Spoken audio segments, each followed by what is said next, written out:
What's poppin', friends? Nex here, glad you could join me for a few minutes today. And I know what you're thinking.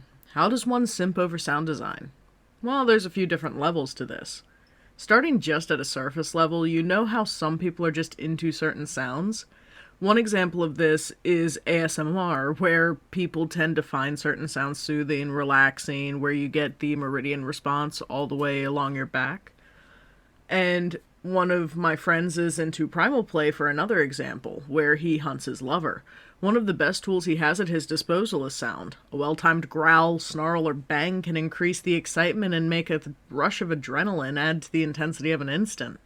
And when creating a character or setting, the small details of sound design are just as important as the visual appearance of a completed project. What got me thinking about sound design is my recent binging of Troll Hunters, Three Below, and Wizards. Tales of Arcadia is an excellent series created by Guillermo del Toro with a lot of interesting characters. Among these characters are humans, trolls, goblins, gnomes, changelings, and a plethora of other unique and fascinating creatures. The trolls I find particularly interesting because of how they engineer the sound when trolls interact in any way. Trolls are shown as primarily brutish creatures with a more primal form of life. They don't utilize technology in the way that humans do and focus more on their prowess and pride in battle than they do mental accomplishments. Not that they're stupid by any means, but their primary focus is brute strength and magical research. If I'm being honest, the reason I love the trolls so much is their sound engineering. Not only do they have objectively rough voices compared to the human characters, but they also lay animalistic snarls, growls, and roars under the troll voices. Walter Strickler, also referred to as the Stricklander, is a changeling who swaps between human and troll forms. Even his voice changes between his forms, with the troll voice more rough and gravelly than the human form. It's like I told you yesterday, you have a lot on your shoulders. Too much, in my opinion, for someone your age, and I think this opportunity... Chess. I think it's causing you anxiety. I know you want to be there for your mother, but it's as a great poet once wrote, do what's good for you, or you're not good for anybody. Every hero in the annals of history has faced dark hours, young Atlas. In such moments, it's important to recognize one's limitations. I love that. I love how they make that distinction between his forms. However, what they do for Strickler isn't what they do for trolls. Trolls have such a fascinating blend between the voice and the undertone they throw into their speech. Let's listen to two different trolls and their sound engineering. Disappointing.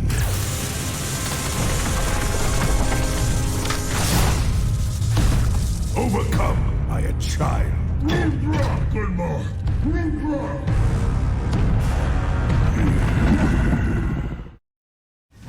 Oh, it's been so long since I smelled living flesh.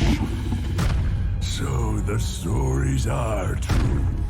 The old fool chose a human child to be his troll hunter. Why would you take his death from me, Dictatus? The bridge is gone. I can't let this dying world take me with it. What is new got new me? Gunmar naturally possesses a deep, throaty voice laden with a gravelly tremor. However, it's further enhanced by the clicking big cat growls. I could be wrong in identifying the growls, but they remind me so much of a lion's lower timbre of growling.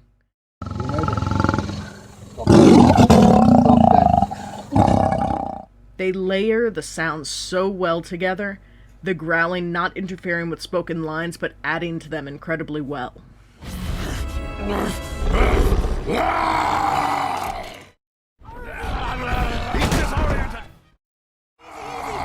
It's me, your wingman.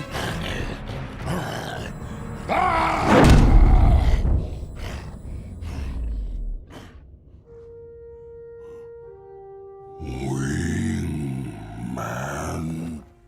I wanted to specifically look at Aaarrrgghh for a different take on the sound design. He's got a deep, throaty voice that emphasizes his lack of understanding, but it's interesting that when he roars, they put his breathy gasps with the animalistic growls, then let his voice actor do the actual roar. Beyond that, they combined animal sounds with the voice actor to make a believable layering of sound to properly display his frenzied behavior. In the Wizard series, they have a very interesting way to do sound design with the voices of the Arcane Order. These three hold the balance between magic and mortality, represented uniquely through their sound design. While magic users often gain echoed sound effects in the show, each member of the Arcane Order has a distinct sound. Your time is not done. I feel so much pain. So many lives lost. This was not worth it. Bellroc and Skrael believe humanity is lost, beyond correction. Now they wish to end it all. Nari speaks with a very unique accent and almost nasal tone. While she has a very meek voice, she also holds a very slight, tinny echo that's almost melodic back in her voice. The echo isn't of her words, it's similar to humming, furthering her tone and enhancing the inflections. She utilizes the power of nature and flora, her element obviously Earth.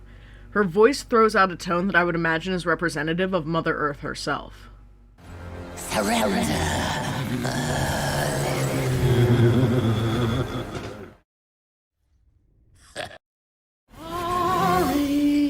We have tracked you down and we are bringing you back. Skrael's voice is incredibly fluid, shifting from breathy whispers to throaty, growling proclamations. His tone often indicates his mood. A cold, disdainful drawl makes up the majority of his speaking quirks. He seems to have the ability to disembody his voice, causing a loud, hissing echo when he does. In general, his voice and mannerisms, especially when he starts cackling, are reminiscent of a gremlin vibe. Just as they tried to destroy you. Merlin's puppet is gone. Go finish it. Show us your loyalty. Raise The foundations. Find the seals. Leave his allies no place to hide. Where is Call Kubbi? me Skrael. It helps me think. Bellroc's voice is easily my favorite. I adore the sound design they used for them, utilizing an aggressive male voice and intimidating female voice in echoing tandem. The masculine voice is guttural and throaty, rough purring and growling lying underneath the surface. The feminine voice is breathy and lighter by comparison, yet still holds the intimidating strength of its male counterpart. Bellroc's voice shifts fluidly between masculine and feminine voices, fading in and out of the voices themselves. The masculine voice is utilized more often when Bellroc loses their temper, which rages as hot as the flames they command. While I wasn't the biggest fan of Three Below, I still highly recommend watching the entire series through at least once. I had a ton of fun binging all three series and the movie over the past couple weeks, and I'm certainly enjoying getting the chance to review all of the series to get to know the characters a little better over time. And that brings us to the end of today's video. Stay safe, friends. It's a wild world outside.